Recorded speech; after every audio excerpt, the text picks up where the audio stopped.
Nightreign held way more incredible lore implications and relevant concepts than I had anticipated or wanted, and aside from the Divine Tree Towers which I explored in my last video, the other major element of the network test that stole my attention were the colossal titans we see roaming around in the background. We saw these in the trailer, but we didn't see them up close for any finer details or features, nor could we see what they were doing or where they were going. So I ensured I found out during the network test, in the hopes we may be able to identify who these spectral titans are and what the hell is going on here. First and foremost, their appearance. A single playthrough of Nightreign is split into 2 days. We don't see these titans on day 1, and they only first make an appearance at the very start of day 2 after defeating the first mini-boss at the end of day 1. When they first appear, their features are difficult, if not impossible, to make out, and this is how we see them presented in the game's trailer. They appear to be fully shrouded in a black miasma, similar to that we see on Radagon, and the Elden Beast, or the sealed Enir Ilim, or the Shadowlands seemingly coming from the Towertree, or importantly, within the Divine Towers. This miasma is related to sealing, and seems to be related to trees. We see it on Radagon, who is sealed away in the Erdtree, or perhaps the Elden Ring is sealed within his vessel like we see with the Elden Beast, who also has this miasma. We see it on the sealed city of Enir Ilim, and throughout the sealed Shadowlands. Enir Ilim being heavily involved with special trees, and the black miasma in the Shadowlands seemingly coming from the Towertree, which is also half enwreathed in this miasma. And we also see it in the Divine Towers, which seal away the power of their respective ring. And Nightreign made it quite apparent that they are also quite heavily involved with trees. It isn't until the rains become heavier, a mechanic indicating the circle of ghost flame is enclosing faster, that we see this miasma washed away to reveal what is sealed behind. And the transformation is astonishing. The miasma now appears to almost seem like dust coming off of them, like we see coming off of the buildings constructed of people in Enir Ilim when it unsealed. They genuinely look to be tree people, as their necks look like trunks, and their body is infused with or comprised of roots or vines, though it also somewhat seems like rope holding their form together, like Rani's doll or the Divine Gate. Given this game has crossovers between the Souls games, I was briefly reminded of the form of the giants of Dark Souls. I was also reminded of the Umibozu from Zuli's video, and by the end of this video, you'll realize why that is such a tantalizing fit. However, these vine and branch-strewn titans are more reminiscent to me of the buried titans in the mountaintops of the giants and Kaled, and the fire giants themselves, who also are strewn with branches and vines. We also see thorns reminiscent of this on Stormveil and its soldiers, even their weaponry and armor, and it is referred to as a curse, thought to be caused by Godwyn's corpse, which is also responsible for another type of deathly root. One of the most critical elements of their appearance, however, by far, is that not only do they appear to be headless, but in place of a head we see what appears to be a glistening, glowing, glintstone-esque crown of thorns, like the crown of the guilty that we see on the fire priests. It is difficult, however, to tell if they are thorns or simply a branching crown. And that leads us to our next observation, their behavior. There are 2 important facts regarding the Titans' behavior and how they interact with the world we inhabit, and those are, first, that they in fact do not interact with our world, and appear to be on another plane, or sealed beyond our realm. We can see and perceive them, but they do not appear to interact with our world. Second, they are all walking in a southern direction, towards this destroyed tree, which is of the exact same design as the destroyed minor Erdtrees found in the consecrated snowlands and mountaintops of the giants, and the only singular minor Erdtree found on the Nightreign map. This design is also remarkably reminiscent of the Godslayer Greatsword of the Gloam-Eyed Queen, and the Spiral Tree Talisman. Both have this difference in height between the spiraling elements, and this size difference and relationship to trees is reflected on the panels in the finger ruins, which have the same patterns found on the Godslayer Greatsword. And all of this relates to the Divine Tree Towers we see in Nightreign, which you can see more about here.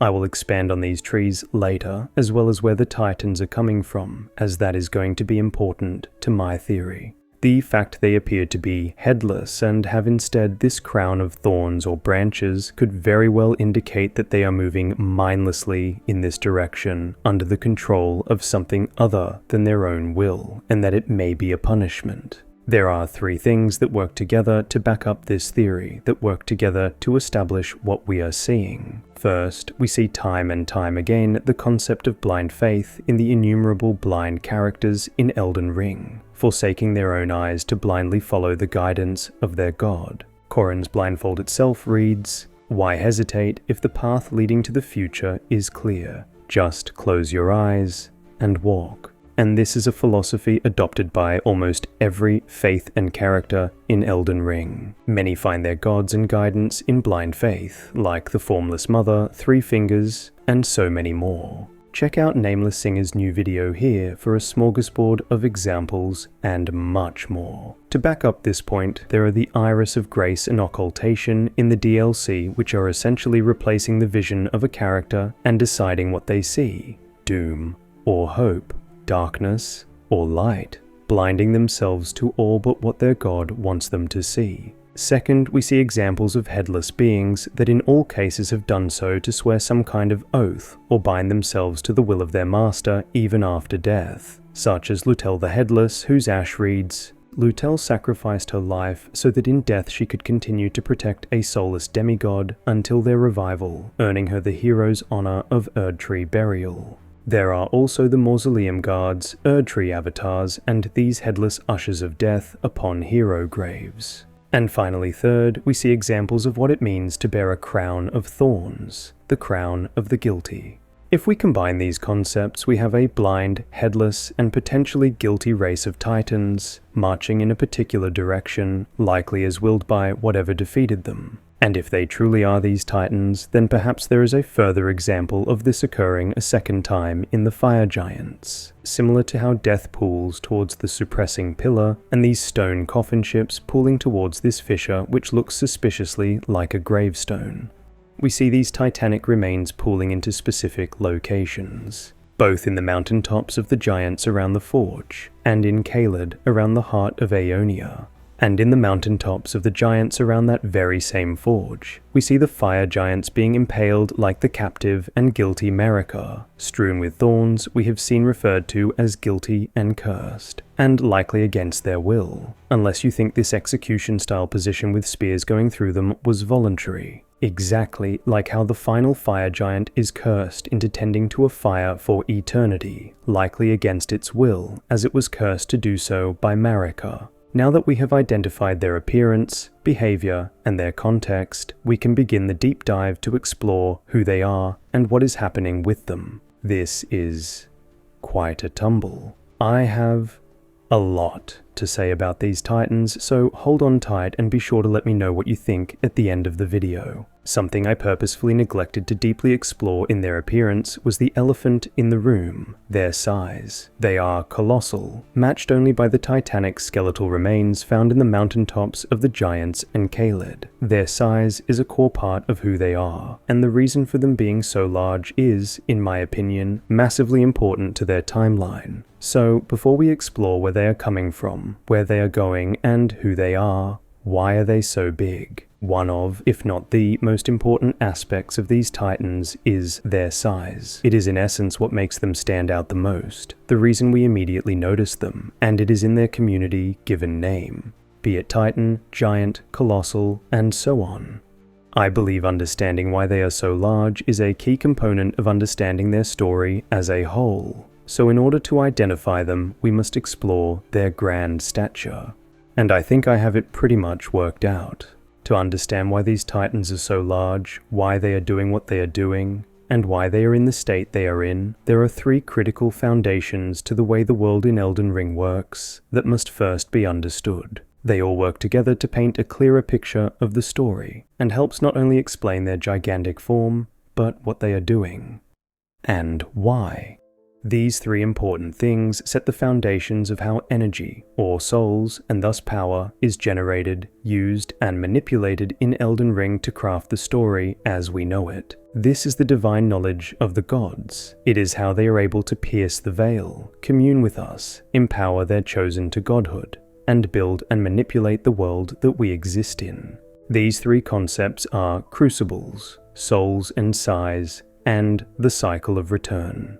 First, crucibles. In the simplest terms, crucibles are events of mass death of life, resulting in power, summed up gorgeously on the ancestral spirit horn which we get from a beast that is, in essence, a miniature living example of this concept, gaining power from the death of life. From my research on the topic, I've concluded that there are many such events that have occurred in Elden Ring of varying degrees of size, and they fall generally into one of two categories, which are almost directly related to nuclear energy production in both fusion and fission. This difference in crucible matters and affects the size of the beings involved. Allow me to explain.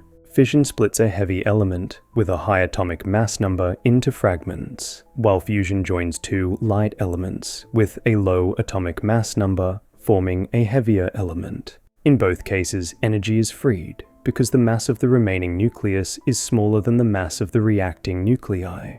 The main difference between the two is the waste produced.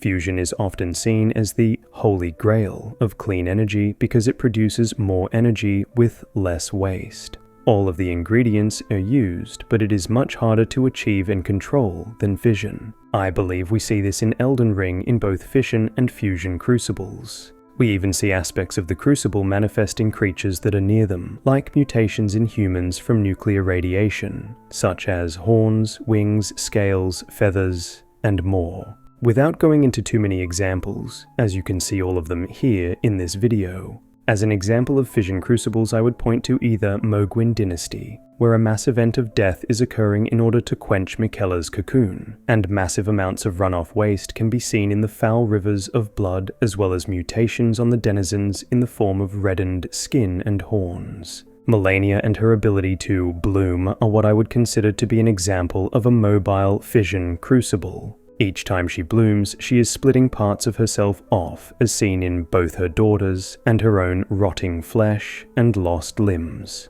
This is caused by the immense release of energy when she blooms. The nuclear waste product equivalent, of course, is the rotting vessels or corpses left behind after the release of this massive energy, the scarlet rot. More naturally occurring crucibles tend to fall into this category of fission crucibles, as their waste is abundant and their design is more primitive or less complex. As an example of a fusion crucible, we have both the Erdtree, the complex and grand final product of the crucible of life which is described as the Erdtree's primordial state, and Enir Ilim and its divine gate, which are a product of their own crucible. Neither produce waste and use both the essence and vessel of the beings involved, unlike the fission crucibles which use the essence or soul but leave the body behind as waste.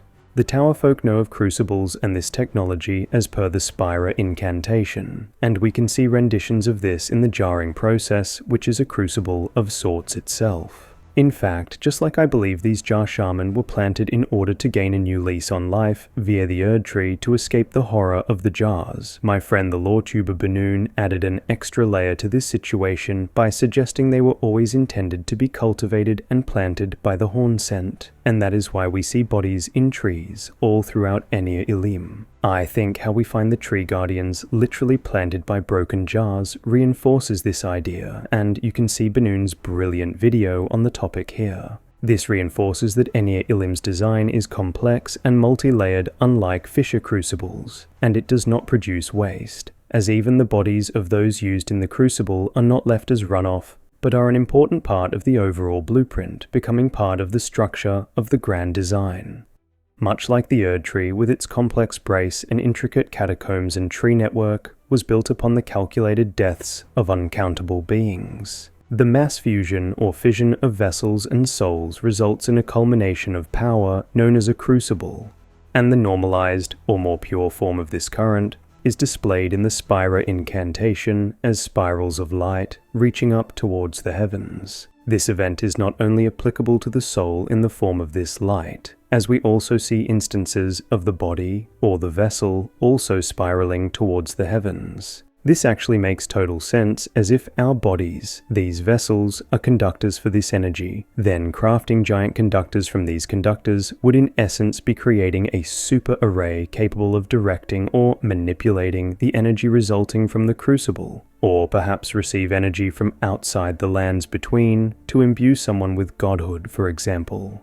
To me, this explains the divine gates, which are these structures at the pinnacle of what I just described, the vessels forming into a giant spiral like the essence does, which is capable of receiving power from the outer realm, from the outer gods, or specifically greater will, and perhaps even vice versa. This is why we see the Mogwin dynasty spiraling upwards, why Farum Azula spirals and exists within one, why we see spiral pillars of corpses in Rykard's chamber who seeks to devour the gods of the outer realm, and in the coiled form of the serpent itself, and why we see spiral pillars absolutely everywhere in the spiraling Enir Ilim. As per my last video, the divine towers also spiral not just in a circle, but upwards, reaching towards the heavens. You can think of the original Crucible, the mother of all Crucibles, which we will be discussing soon, as a culmination of all of these mutations or crucible aspects, being where they originated from. A singular gigantic crucible that laid the foundations for the world as we know it. All in all, crucibles are events that extract souls, and thus power from living beings, and that power is often manipulated or directed to achieve a specific purpose. There are two distinct types of crucible, fission and fusion, and the energy, waste, and results they produce greatly vary.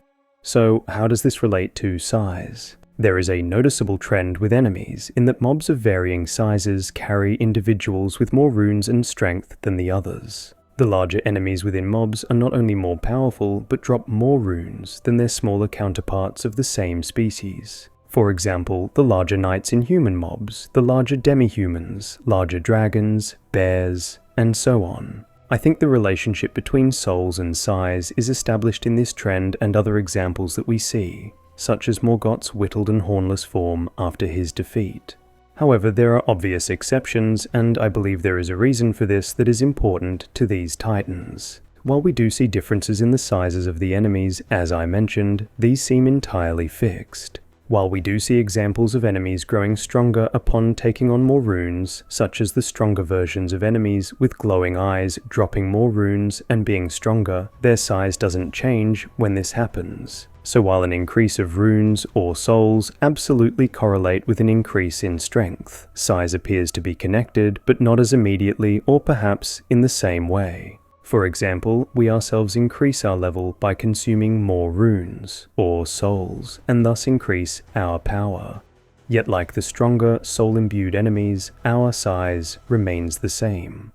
If how many runes or souls we imbue equate to power and size, why do we only see a change in power within ourselves and not become swole like Godfrey? And why does it appear as though the further back we go, the larger things are? We see obvious examples of young creatures that are smaller and give less runes, next to their larger, presumably older counterparts as well, but this doesn't fly for the human mobs. I think it is more than simply the passage of time or generational changes, and that it also relies on the type and method of consuming souls or energy, likely in addition to the vessel that is receiving the energy. This makes sense in all cases. Take for instance powering a spaceship hypothetically. Firstly, the type of energy we use could be the purified product, or its energetic and unstable waste. Both may work, but obviously one will work better. Secondly, the way in which we use nuclear energy could either power a spaceship with little to no side effects, or power a spaceship and give everyone crippling terminal illness. And lastly, what we use to contain nuclear energy determines how much of it can be contained and how well it is contained.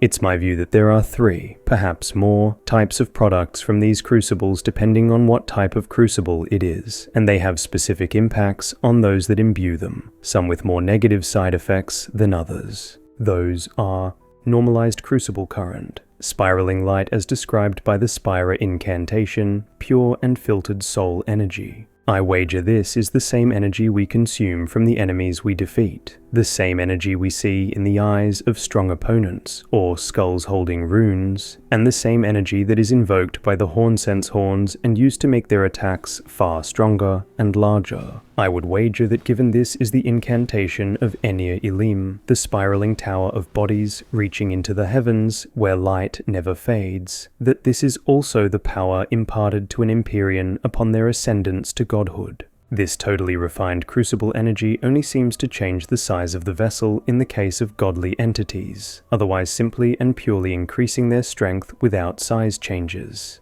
Perhaps because being able to properly imbue this essence requires a complex mechanism such as divine invocation, or a divine maiden on an individual level, or a structure like Farum Azula or Enir Ilim for the big boy results. The second product that can result from a crucible is the divine element of rot, resulting from a fissure crucible like Melania blooming or Romina transforming, with the stagnating vessels, or nutrients, left to decay. When this is consumed or imbued by a creature, it does appear to change their size, but this size change is not without consequence, and if the vessel isn't suitable, it will degrade it. It's like using nuclear radioactive waste from energy production as your energy source. Sure, there is a substantial amount of energy in it, but it isn't stable and it's going to come with some insane side effects, such as your flesh melting off. It makes sense to me that the vessel or body would increase in size given what rot consists of, and thus what is imbued are vessels, or bodies, unlike the purified normalized crucible current which is just light, hence no size difference when it is invoked or imbued by a single peasant without a superstructure. And this is not without merit, as we see this in-game as per the size difference between the Spider Scorpions in the DLC. The Spider Scorpion Ash confirms this breed of scorpion was native to the realm of Shadow, but was far smaller in size. Recent giant scorpions are said to trace back to the Church of the Bud, the very Church of Bud where Rot Mummy 2.0 and her adopted children dwell, infested with scarlet rot, who are, in my eyes, just greatly enlarged bugs, like the scorpions. Given they and the scorpions seem to arise from and thrive on this waste and not decay like the other enlarged beings that consume it, leads me to believe their vessels are ideal for it. We do in our own world see bugs arise from rot and decay, many of which seem perfectly content existing in and around filth. This reminds me of how cockroaches will likely be the only life form left on Earth if ever we have a nuclear cataclysm. I believe this is also why we only see the large dogs and birds in Caelid where Melania, a fissure crucible, bloomed, or in Mogwin Dynasty where a profane blood crucible is occurring. In both instances, the creatures have vessels that are larger and far more powerful from consuming the rot or accursed blood, but are decaying as a result of consuming this unrefined crucible juice, which is incompatible with them. And while the juices at Mogwin aren't rot per se, they contain all of the ingredients. I would wager all that stands between this filth and rot is the intervention of the Formless Mother or the Hemorrhoid Demon, or more likely the Red Albinorix movement and blood fountains preventing it from stagnating. Or perhaps this is even why Vare is so important, and the result of his ability to tame accursed blood. There are also the gigantic hands and birds of the north, which I believe are enlarged by the fires of the Forge, another crucible which uses power from the death of life. And the final potential energy product of a crucible is the sap of the Erdtree, the blessing of the Erdtree bestowed upon Marika's most loyal champions to grant them the favor of the Erdtree. So what the hell was, or is it? We hear the blessing of the Erdtree referred to as several different things, but I think they all mean and are the same thing. The sacred tear refers to the blessing as a tear that was used to spread faith. The Blessed Dew Talisman refers to the blessing as dew and sap, and the Talisman of Lord's Bestowal refers to it as precious sap which increases poise after using a flask of tears, like how Godfrey stoically accepted his blessing. So the blessing is the tears of the Erdtree, its blessed dew, its pure and divine sap. To me, this sap is a bit from Product 1 and a bit from Product 2. It has been purified through the Erdtree burial process into a more stable element that doesn't have the nasty side effects of imbuing rot. And yet, because this burial includes bodies also returning to the Erdtree, those who are blessed with it not only increase their power, but also increase their stature, as we see with rot. That is why Godfrey, the Crucible Knights, the Tree Sentinels, and the Champions of the Erdtree that received its blessing are both immensely powerful and rune-heavy, as well as having a stature that is unseen in their fellow humans. So, then what about giants, and their smaller relatives, the trolls? What about these massive skeletons and these supermassive skeletons? Why is there this trend of things getting smaller and smaller over the ages, and the ability to become swole going from seemingly the norm to exclusive? I believe it is entirely by design. And that brings us to the third and final foundation that explains what is happening with these titans. The cycle of return.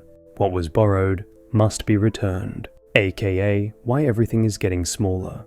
As per Hyetta, all that there is came from the one great, then came fractures and births and souls, but the greater will made a mistake. Torment, despair, affliction, every sin, every curse, every one born of the mistake, and so what was borrowed must be returned. But while the Frenzy Flame would have everything return to one in an instant, as per regression, a more subtle return to form via a repetition of a cycle to slowly return what was borrowed to a manageable state is also at work, slowly chipping away at the results of causality. I believe this is the greater will attempting to correct its mistake, and that mistake was a loss of control of power. Each new age containing a tweak of software and hardware updates, each new cycle a tug on the string of causality to see if this new age's butterfly effect produced a result where it could maintain control without interruption or threats, with the denizens noticeably becoming smaller and weaker with each rendition.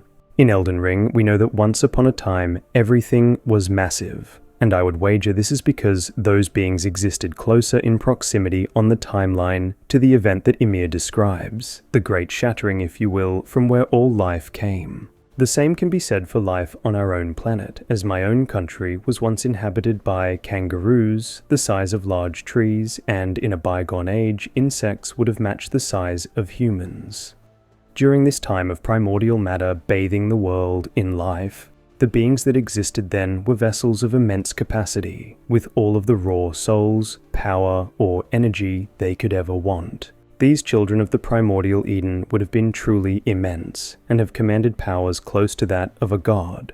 I believe the cycle of return started with them, and I will get to that in a moment. But first, let me show you an example of this cycle in action that we are familiar with. What we see happening to the fire giants is a repetition of this cycle, the obliteration of these immense, rune-heavy beings and their return to the new source of power, the Erdtree. Their sacrifice may very well have been a key ingredient in the Erdtree's creation during the Age of the Crucible, where Godfrey and presumably his Crucible Knights led the efforts against them in the first wars to establish it. This removed power from the Fell God, and gave it back to the Erdtree and thus the Greater Will. The Age of Plenty came after the Age of the Primordial Crucible when the Erdtree was established, and I believe the Erdtree's blessing, or soul sap, was the result of the Age of the Crucible and the bounty of the Age of Plenty. It was created by killing enemies during the Age of the Crucible, and having them return to the Erdtree via the roots throughout the lands between. This power was then redistributed to their chosen most loyal champions, all as a means of empowering their own forces and thus solidifying power, while removing power from the board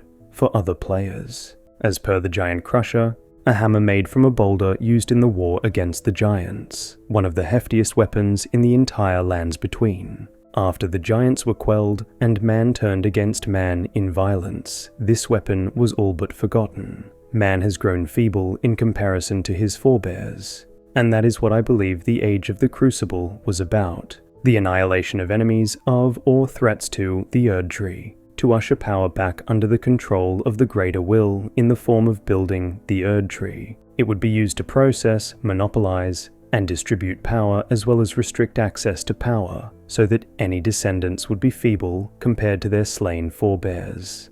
And I also believe that this is not the first time this cycle has occurred, that each rendition of the cycle, each new era, is a redesign of reality by the Greater Will in an attempt to fix its mistake, its loss of control of power, each flawed design burned away to lay the foundations for a new attempt. For example, while the Erdtree does not bear fruit, many of the depictions of great trees thought to be the Erdtree do show fruit, as well as many other immense and important trees. We also see fruit held by and examined by important ancient figures, and even on our very own flasks. I believe the age prior to the Erdtree was an age where fruit was produced by the great trees of that era, and that was the flaw in the previous design of the last age, and the catalyst of the original sin. You can see that video here. That was the flaw that was fixed in this new era of the Erdtree, with a closed one-way system that the greater will could command, and only its chosen would be blessed with power.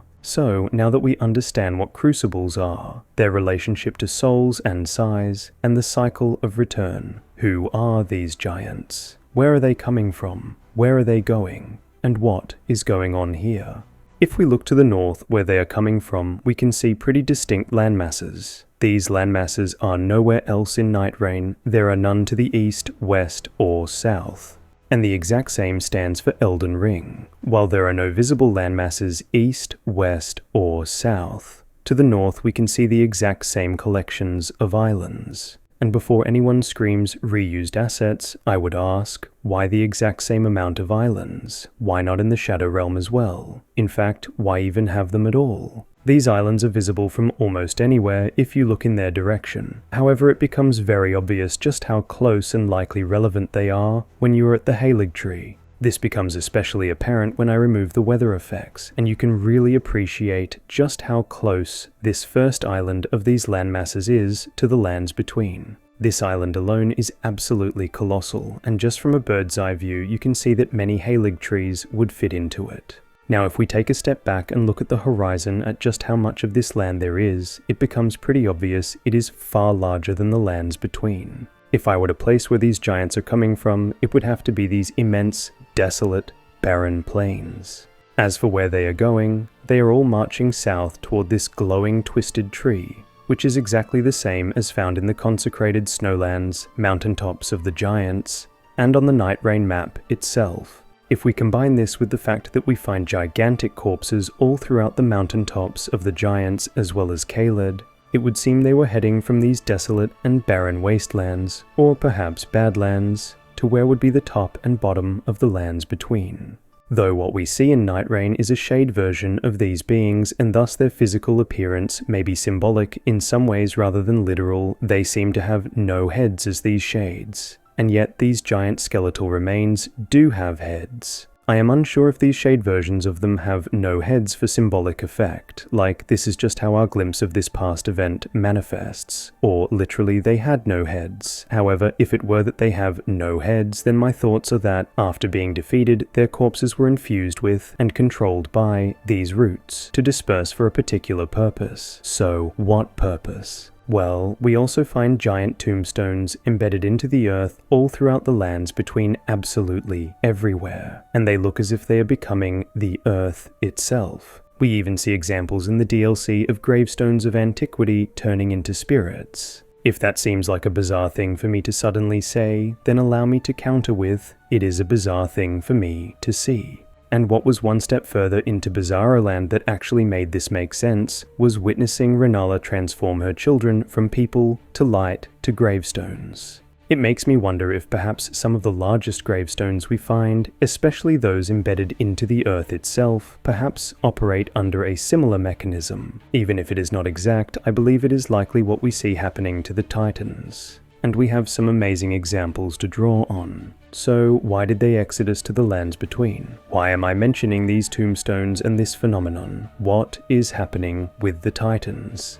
If we contrast Hayeda's speech with Ymir's, we begin to get an idea of where everything came from, and I don't think that cycle is exclusive to the beginning. If we combine this with the fact we have seen bodies comprise both buildings and trees, as well as people becoming gravestones, like those we see embedded in the earth throughout the lands between, the picture becomes strangely somewhat clearer. Speaking of Ymir, in Norse mythology, Ymir, a primordial giant, is slain by the gods Odin, Vili, and Ve, and his body is used to create the earth. His flesh becomes the landmass, his blood the oceans, his bones the mountains, and his skull the sky, making Odin one of the key figures responsible for shaping the world from Ymir's corpse. In the manga and anime Attack on Titan, and spoiler alert, the founding titan's name is Ymir, and we even see colossal titans use a hardening technique to create walls and structures. To top it off, they are all linked by a tree of memories, much like the Erd tree in Elden Ring, or the world tree Yggdrasil from Norse mythology. I believe the same concept goes for these titans, and their essence and vessels were used to lay the foundations of the new age. Their immense power was returned, and the design for the next age was redrawn by the Greater Will, and created using their bodies.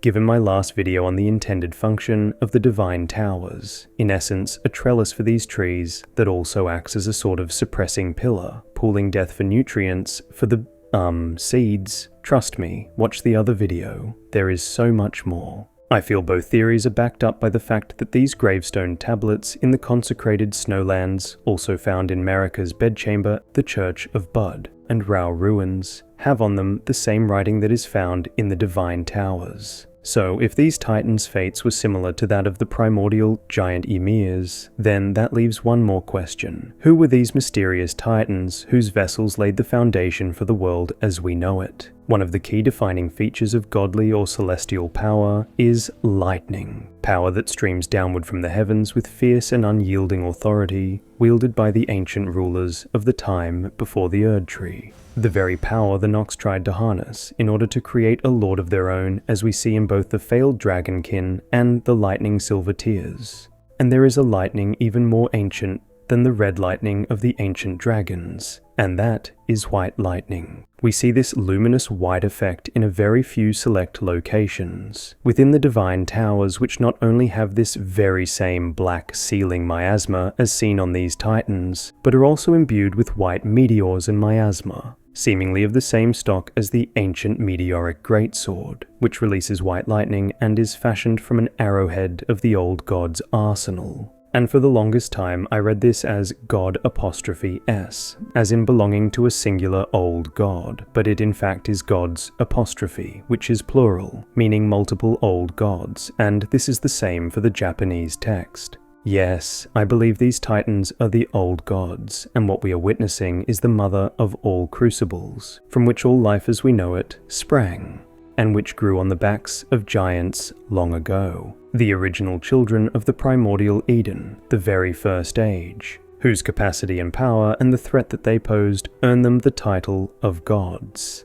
After their loss during Elden Ring's version of Titanomachy, their crucible would be the first reset of an age, and mark the beginning of the cycle of return. Now you can see why I think this ocean-faring Umabozu could have very well been one of these old gods. Perhaps it was originally intended we faced off against one of these ancient, submerging gods of a bygone age. Lastly to note, I believe these destroyed, scorched-looking trees reinforce the story themselves. The act of burning something down for something else to grow is a cycle we see in our own world, such as with long pine and eucalyptus, which require being burned to germinate.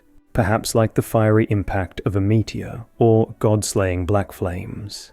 I believe the Greater Will's chosen envoy or Empyrean was the chosen bringer of death, and the one that would draw the curtain on an era once the design was deemed a failure. Basically, the Kindling Maiden. For example, the fact the god-slaying greatsword so closely matches the design of the dead, likely scorched trees makes total sense, as they symbolize death. The Glomide Queen who wielded destined death was possibly the one who was meant to burn down the old age to make way for the new, and Marika the Eternal's intervention suspended the current age into eternity, breaking the cycle. That is why fire is so greatly feared by Marika and her Golden Order, as fire's deadly sin is in fact its solemn and intended duty, as a part of the cycle which she had stopped. She sealed away the flame of ruin, Mesmer's flame, the frenzy flame, and stole the element of destined death from the black flame to ensure her era would not be reset. She then sealed away the divine gates and information about crucibles so well that even crucible knights were searching for answers on what a crucible is, effectively monopolizing godhood. But that is a few pushes of the reset button away from what we are seeing with the old gods. To see what I believe happened after the fall of these old gods and what the next design of the Greater Will was for the following age, see this video here. If you liked the content, consider subscribing. as there are far larger base game projects on the horizon, and much more beyond that. Be sure to see the pinned comment for any extra important information I left out of the video, and updates. Thank you to my patrons and YouTube members, your continued support is beyond appreciated. I will be posting sneak peeks of my next few projects to you soon.